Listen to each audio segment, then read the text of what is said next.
ለማንኛውም ተስማምቻለሁ በላቸው። እንዴ ኤሚ የእውነትሽን ነው? ንገረኝ እስኪ፣ ከዚህ ውጭ ሌላ ምርጫ አለኝ? እመኝኝ የኔ ትንሽ ልዕልት፣ ሁሉም ነገር መልካም ይሆናል። ግን እንዳታባብለኝ እሺ?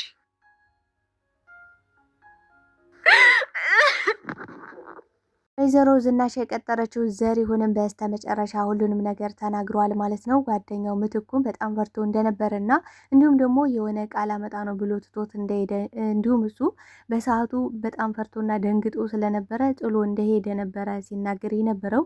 ታዲያ ዘሪሁንም በሰዓቱ የምትኩ ስም ሲነሳ እጅጉን በጣም ፈርቶ እየተርበተበተ ነበረ። ታዲያ ይህ ነገር ደግሞ ወይዘሮ ዝናሽን እጅጉን በጣም ግራ ጋብቷት ነበረ። ስለዛ ምሽት እንድትነግረኝ እፈልጋለሁ፣ ምንድነው የተፈጠረው ነገር ብላ እንግዲህ ለማጣራት ሞክራ ነበረ።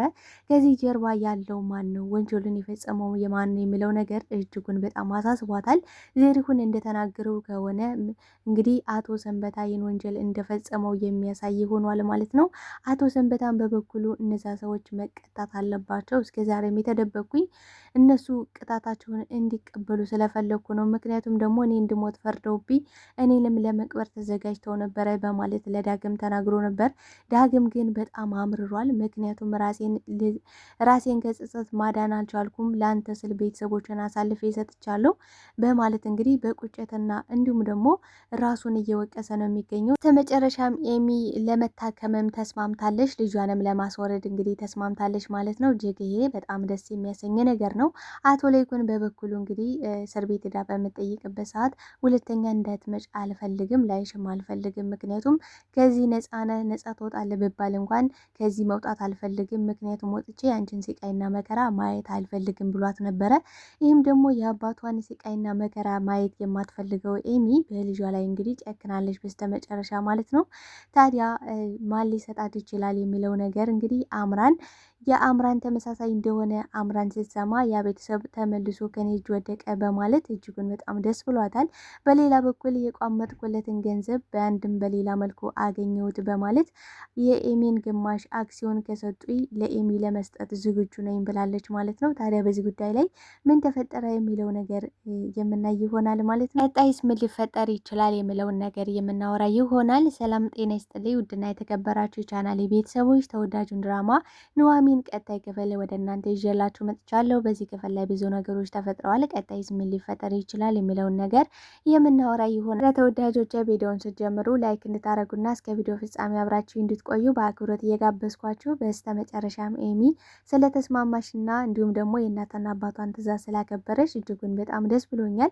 ልጇን ማውረዷ መልካም ሆኖ ሳይሆን የቤተሰቡ ደስታና ሰላም ሲባል እንዲሁም ደግሞ የሚን ህይወት ለማትረፍ ሲባል ይህን ነገር ማድረግ ግዴታ ነበረ ማለት ነው። ታዲያ አሁን ላይ የአምራን መሆኑ ሲታወቅ እንግዲህ ሙሉ ቤተሰቡ በጣም ነበረ የደነገጠው። ምክንያቱም እንግዲህ አምራን ለዛ ቤተሰብ ምን አይነት መዘዝና ችግር ይዛ እንደመጣሽ እስከ ዛሬ በእሷ ምክንያት ምን ያህል ዋጋ እንደከፈሉ ያውቁታል። ስለዚህ ይህን ነገር የአምራን መሆኑ ደግሞ ለቤተሰቡ በጣም ድንጋጤን ፈጥሮበታል። ታዲያ እንግዲህ ኤርሚያስ ኤሚ በጣም በጠና እንደታመመሽ እና የካንሰር ተጠቂ እንደሆነች ለአምራን ሲነግራት በጣም ነበር የደነገጠችው። እንግዲህ አምራን በመደንገጧ ኤርሚያስ ራሱ ደንግጧል። ምክንያቱም አንቺም የሚያዘን ልብ አለሽ ማለት ነው በማለት ነበር እንግዲህ ሲነግራት የነበረ። እሷን ማመን ነበር የከበዳት። ታዲያ ይህን ነገር ያ ቤተሰብ በድጋሚ የኔን እርዳታ ጠየቀ ማለት ነው፣ የኔን እርዳታ ፈለገ በማለት ታዲያ አሁን ያን ቤተሰብ የምበቀልበትና እንዲሁም ደግሞ ቤት ሀብት ንብረት የምወስድበት የቋመጥኩበትን ገንዘብ የምወስድበት ሰዓቱና ጊዜው የደረሰ ይመስለኛል በማለት የኤሚን እንግዲህ የአክሲዮን ድርጅቱን የኤሚን ለእሷ እንዲሰጧትም ነው እየጠየቀች ያለችው አምራን። ነገር ግን አቶ ለይኩን በበኩሉ ምንም ይሁን ምን የቱንም ያህል ገንዘብ ለመክፈል ዝግጁ ነኝ፣ ብቻ ኤሚ ታክማ ትዳነልኝ፣ የቱንም ያህል ምንም ችግር የለብኝም ብሎ እንግዲህ በባለፈው ተናግሮ ነበረ። አምራን ደግሞ እንደምናውቀው የገንዘብ ሰው ናት። ለገንዘብ ብላ ምንም ታደርጋለች። ስለዚህ ይህን ነገር ደግሞ ለኤሚ ለመስጠት እንግዲህ ተዘጋጅታለች ማለት ነው። ታዲያ ይህ ነገር ግን ለቤተሰቡ በጣም ድንጋጤን ፈጥሮባቸዋል፣ ማመንም አቅቶቸዋል ማለት ነው። ታዲያ እንግዲህ አቶ ሰንበታ የት ነው ማርፈው በማለት ዳግምን እያስጨነቀው ነበረ። ዳግምም የሆነ ነገር እንደደበቀና እንዲሁም ደግሞ ያን ቤተሰብ ሆን ብሎ ጥምድ ውስጥ እንዳዘጋጀለት ነው አሁን ላይ ዳግም እያሰበና እየጠረጠረ ያለው። እውነት ለመናገር ዘሪሁን ምን ብሎ ነው የተናገረው? ጓደኛዬ በጣም የምወደውና የማምነው ጓደኛዬ ነው። ከዛ በፊት ገጠር ሲሄድ ይነግረኝ ነበረ። በሰዓቱ ግን በጣም ተደናግጠን ነበረ። እውነት ለመናገር እኔና እሱ በጣም ደንግጠን ፈርተን ነበረ። ግን ደግሞ አንቺ ስለሆንሽብን አንቺ ከየት እንዳነሳሽን እናውቃለን። ስለዚህ የአንቺ ሁኔታ ሆኖብን ነው እንጂ ያ ነገርን ማድረግ አልፈለግነውም ነበረ። ግን ደግሞ እኔ የሆነ ቃል አመጣ ነው ብዬ ትቼው ሲሄድ እሱ በሰዓቱ አላገኘሁትም ነበረ። ግን ወደ ገጠር ወደ ቤተሰቦቹ ሂዶ ሊሆናል ይችላል ብዬ አስቤ ነበረ። ግን ደግሞ ስልክም ደውሎልኝ አያውቅም። የቤተሰቦቹን ያጎቱን አድራሻም እኔ ስለማላውቀው አልሄድኩም ነበረ። ግን ደግሞ ስልኩን በተደጋጋሚ ብደውልም ሊሰራልኝ አልቻለም። ግን ደግሞ ስመጣ መኪናው ክፍት ነበረ፣ እሱን አላገኘሁትም በማለት ነበረ ለወይዘሮ ዝናሽ ሲናገር የነበረው። ታዲያ ይህን ወንጀል የፈጸመው ሆን ብሎ ማን ሊሆን ይችላል ካልን እንግዲህ ሰንበታው ነው ማለት ነው። ምክንያቱም ሰንበታው ይህን ነገር ካላደረገው እንግዲህ ምትኩ ነው የሞተው። ሰው ማን ነው ካልን ምትኩ ነው የሞተው። ስለዚህ ምትኩ ከሞተ ደግሞ ያን ወንጀል ሊፈጽመው የሚችለው ነገር ብቸኛው ሰው እንግዲህ ሰንበታው ነው ማለት ነው። ሰንበታው ወይዘሮ ዝናሽ እና አቶ ለይኩንን እየተበቀላቸው ያለ ይመስላል። ምክንያቱም ደግሞ እነዚያን ሰዎች እንደምንም አድርገ ከዛ እስር ቤት እንድታወጣልኝ እፈልጋለሁ፣ ካልሆነ እኔ በጸጸት መሞቴ ነው፣ ጸጸቱን አልቻልኩትም በሚልበት ሰዓት ዳግም እንግዲህ ሰንበታውን በንዴትና በብስጭት በመሆን እነዛ ሰዎች እኮ እኔ ሊገሉኝና ሊቀብሩኝ የነበሩ ሰዎች ናቸው፣ ስለዚህ ለእነሱ ደግሞ ምንም አይነት ርኅራኄ የለኝም በማለት ነበረ በጭካኔ በተሞላበት ሲናገር የነበረው። ዳግምን ይህን አስደንግጦታል። ዳግም የተደበቀ ነገር እንዳለ ከዚህ ጀርባ የሆነ የእሱ እጅ እንዳለበት አሁን ላይ ገብቶታል ማለት ነው። የሆነ ነገር ይሸተኛል። ምክንያቱም ይህን ነገር አንተ ካላደረገው ማንም ሰው ሊያደርገው አይችልም። እንግዲህ ያደርጋል ተብሎ የሚጠረጠረው ብቸኛው ሰው ዘሪሁን ነበረ።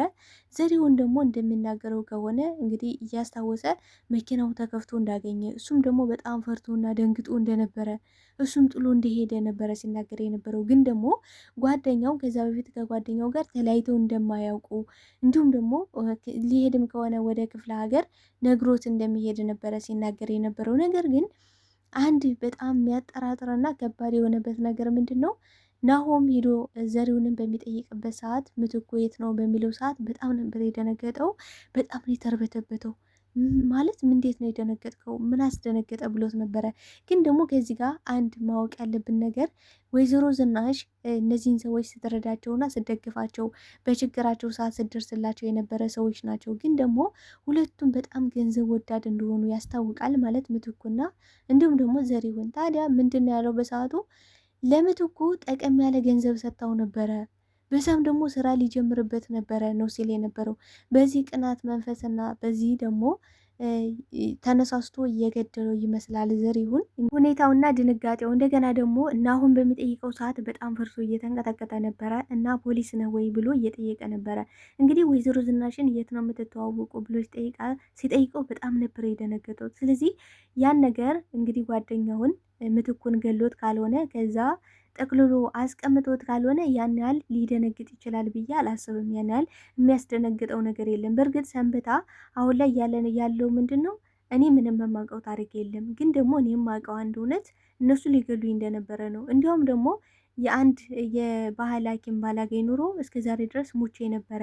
አንተ ራሱ እኮ ትገላቸው ነበር አይደል? እንዲህ ሲጣርገ እኔ በሞት ኑሮ እንዴት ነው አሁን ማስመሰል አይመቸኝም እያለ እንግዲህ እንዲያውም ማርፍበት አዘጋጅልኝ እያለ ነበር ሰንበታ ይህን ነገር አድርጎት ቢሆን ኑሮ እንደዚህ ሊለው አይችልም ለዳግም። በዛ ላይ ደግሞ ሰንበታ ለጥፋታቸው ለእያንዳንዳቸው እንዲቀጡ እንጂ እንዲታሰሩ አልፈለኩም ነበረ።